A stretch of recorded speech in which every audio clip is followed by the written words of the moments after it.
Okay, let's continue on with lesson 4, and let's create a tank out of the poly subobject, poly extrude, and poly bevel keys. So what we want to do is we want to create a box, and we'll create it in the top view. And don't worry about the size, because we're going to come over here and make the length about 80, the width about 150, just select it and type in, and the height about 30, and give it 3 length, 3 width, and 3 height, okay? Now, you're still in the box creation mode, so if I were to come over here and click, I would create another box. We don't want to do that.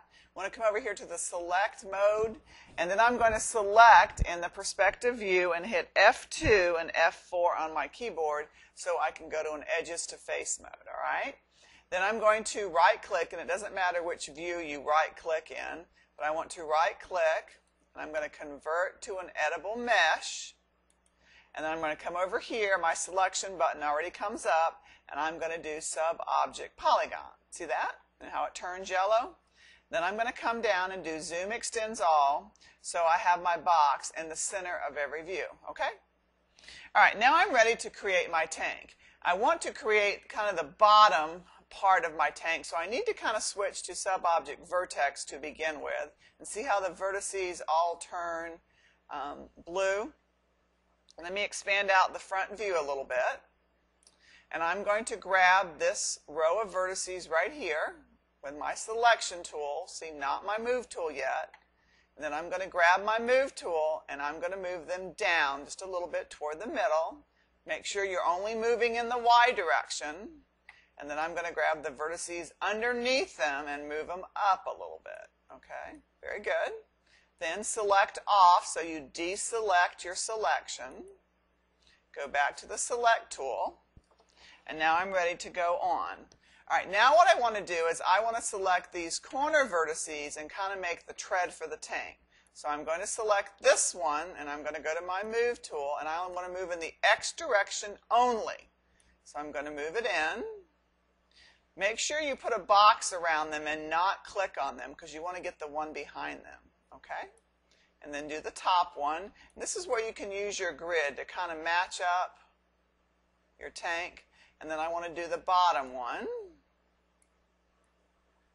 But don't do the top one, okay? For our tank, we need that to be left alone. All right, then I'm going to select anywhere to deselect my selection. I'm going to put this back in the middle. And now I'm ready to go on. All right, now I want to change to polygon selection, and I'm going to select that middle polygon, and I'm going to make sure I'm going to do my select button, and I'm going to select the middle polygon right here, okay? If you have your F2 button on, it will actually shade the polygon, all right? Now, I'm going to come up here to the Select and Uniform Scale button, and I want to come down to the non-uniform scale, and I'm going to make this box larger in the Y direction and the X direction. All right, I want to make it large enough because that's going to be part of my tank, okay? Notice how I clicked on the side with the X and the Y to make it larger. I don't want the Z, just the X and the Y, okay? All right, now what I want to do is move it backwards. So now I'm going to go to my move tool, and I'm going to get out of the perspective, and I'm going to come up here to the front view, and using only that little X arrow, I'm going to move it back a little bit, okay? All right, very good. You might want to lock your selection for a while. We're going to be working with this polygon a couple times, so I'm just going to hit the lock button. Now we want to right-click, and we're going to go to Extrude Polygon, and we want to extrude it up. And you notice that I can do a little bit of movement in the perspective view right now. I know I told you not to touch the perspective view, but doing the extrude you can. All right, so now I'm going to extrude it up just a tiny bit, not too much. I don't know how much. I think, what do I have over here? But you can see that it's not very much.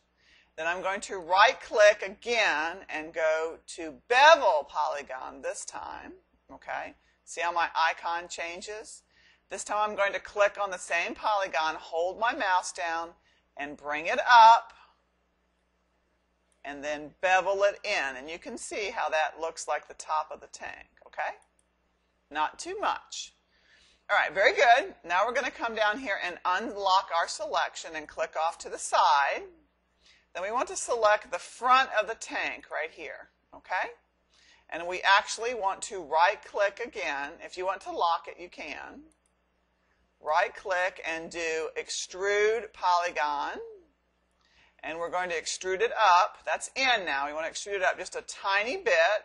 Look for that edge right there so you can extrude it up. Then we're going to right-click and do Bevel Polygon, and we're going to extrude up a tiny bit again. Make sure it's up, and then in a little bit, okay? So look here and make sure you've extruded it up. Then you want to come in here to the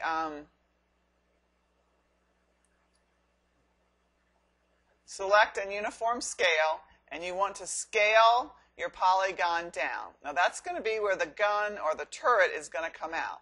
So scale it down till you think it's about the size of the gun or the turret, and then right-click on it. When you finish, right-click and go to Extrude Polygon, and then you're going to extrude your gun out or your turret out, okay? And then you're done with your tank.